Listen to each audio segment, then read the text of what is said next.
I'm Nolan Brooks, and this is Nightledge Chronicles. What if I told you, one gun, one man, and a city of 8 million people brought to its knees, not by a bomb, not by an army, by a single .44 caliber revolver fired from the dark. For 13 months, New York City stopped being New York City. Nightclubs went silent. Streets emptied after dark. Women changed their hair, their routines, their lives, to avoid looking like a stranger's idea of a target. And somewhere in the shadows, a killer was writing letters, signing them with a name that still, to this day, makes people's skin crawl. Stay till the end. Because the way police finally caught him, the thing that ended 13 months of terror, started with something as small as ordinary as a parking ticket. If that doesn't unsettle you, it should. It was the summer of 1976, late July, past midnight when the city finally exhales. Two young women sat talking in a parked car in the Bronx. Just talking, the kind of ordinary moment that happens a million times a night in a million cities and means nothing. Except tonight someone was watching. A figure stepped out of the shadows. No warning, no words exchanged. No emptied. Just footsteps, and then silence, and then gunfire tearing through the quiet. Donna Loria died before help could reach her. Her friend Jody survived.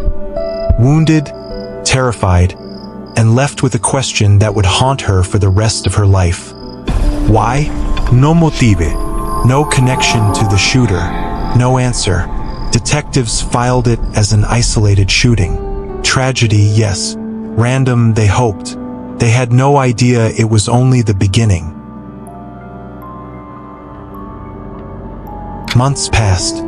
The city moved on the way cities do. Then it happened again and again. Couples sitting in parked cars late at night across the Bronx and Queens. Always after dark. Always the same weapon. A .44 caliber bulldog revolver chosen, investigators would later learn, specifically for its brutal stopping power. By early 1977, detectives noticed something that turned their blood cold. The ballistics matched. Every shooting, the same gun, the same hand. This wasn't a string of unrelated tragedies anymore. New York had a serial killer walking its streets. And nobody, not the police, not the press, not the 8 million people locking their doors a little tighter each night, knew his face. He could be anyone. He could be no one. He could be standing right behind you. Then, he started talking. A letter arrived at a detective's home. Handwritten, personal, as if he knew them. Another letter followed, this one sent directly to newspaper columnist Jimmy Breslin. Taunting, erratic, written in a strange, jagged hand that seemed to shift between calm and manic mid-sentence. Here's exactly what it said. I am the monster, Beelzebub, the chubby behemoth. I love to hunt. Prowling the streets looking for fair game, tasty meat. The detective who first read those words later admitted he had to put the letter down, just for a moment, just to breathe, because the letter ended with 3 words. 3 words that, within days, an entire city would be whispering in fear and screaming in headlines. The words he chose to sign it. I am the son of Sam.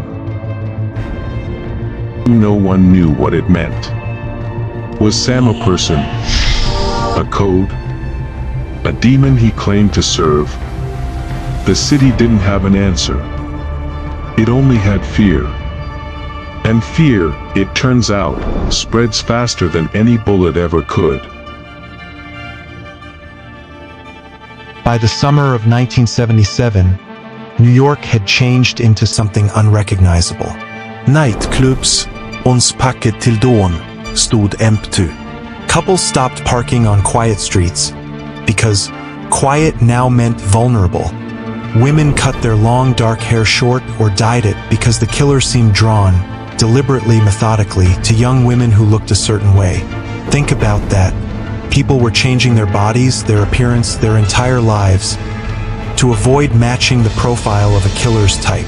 Then, on July 13th, the city plunged into total darkness. A massive blackout hit New York, and in the chaos, looting broke out across the boroughs. Fires, sirens, screaming in the streets, and somewhere out there, in that darkness he loved so much, the son of Sam was still watching, still hunting. By now, the manhunt had grown from a handful of detectives to one of the largest in NYPD history. Hundreds of officers, thousands of leads, and still nothing. He was still out there, and he knew it. On August 1st, another attack. This time in Brooklyn. A young couple shot in their car. One victim survived, but was left permanently, irreversibly changed. But this time, someone saw something. A neighbor, Cecilia Davis, was walking her dog that night. An ordinary errand on what should have been an ordinary night. She noticed something odd. A car, parked illegally near a fire hydrant. And near it, a man, nervous, watching. Years later, she remembered that moment like this. I didn't think much of it at first. Just a man sitting in his car. But something about him felt wrong. I can't explain it. I just knew. She almost said nothing, almost walked past, almost let the moment disappear into an ordinary night like 1,000 others. She didn't. That car had received a parking ticket earlier that night for the crime of sitting near a fire hydrant. A nothing offense, a nuisance. When police cross-referenced every single ticket issued near recent shooting locations, one name kept appearing, over and over and over. David Berkowitz, the most terrifying manhunt in New York City history.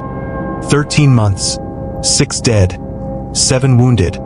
A city paralyzed by fear was about to end because of a parking violation. On August 10, 1977, detectives found Berkowitz's car parked outside his Yonkers apartment. They looked inside. A rifle, loaded, ready, waiting for a night that would never come. They approached carefully. No sirens, no lights, nothing to warn him. Just careful, silent footsteps toward a man who had made an entire city afraid of the dark. As Berkowitz got into his car, an officer stepped forward and tapped on the window. Gun drawn, he shouted, "Freeze. Hands where I can see them." For one long second, the officers would later say it felt like an eternity. Nobody moved. Then Berkowitz turned and smiled and said the line that would follow him for the rest of his life. "Well, you got me." No struggle, no panic, no remorse in his voice. Just a strange, quiet calm, as if some part of him had been waiting to be caught all along. The city that hadn't slept in over a year finally could. But the fear he'd planted, that would take a lot longer to fade. Berkowitz confessed to 8 shootings, 6 of them fatal. His defense team pushed for an insanity plea, claiming, almost unbelievably, that a neighbor's dog had commanded him to kill, that the dog was possessed by an ancient demon, that he had no choice. The courts didn't buy it. He was declared fit to stand trial and pleaded guilty. David Berkowitz was sentenced to 365 years in prison. Life, essentially, with no realistic chance of parole for decades. Case closed. Story over. Except, it wasn't. Years later, from behind bars, Berkowitz changed his story. He claimed the killings weren't his alone, that he was part of a satanic cult, that other shooters were involved, that the full truth had never been told. Investigators reopened parts of the case. Some questions were answered, others were not. To this day, some details of the Son of Sam case remain unresolved, unconfirmed, unexplained. and somewhere in an archive in a folder few people ever open. Those questions are still waiting. One man, one gun, 13 months that changed how an entire city lived after dark. He's been behind bars for decades. But somewhere, right now, someone is still locking their car door a little faster than they used to. They still don't know why. Now you do. If this story kept you on edge, subscribe to Nightledge Chronicles, because next time we uncover another case history tried to forget. And trust me, this one wasn't even the darkest.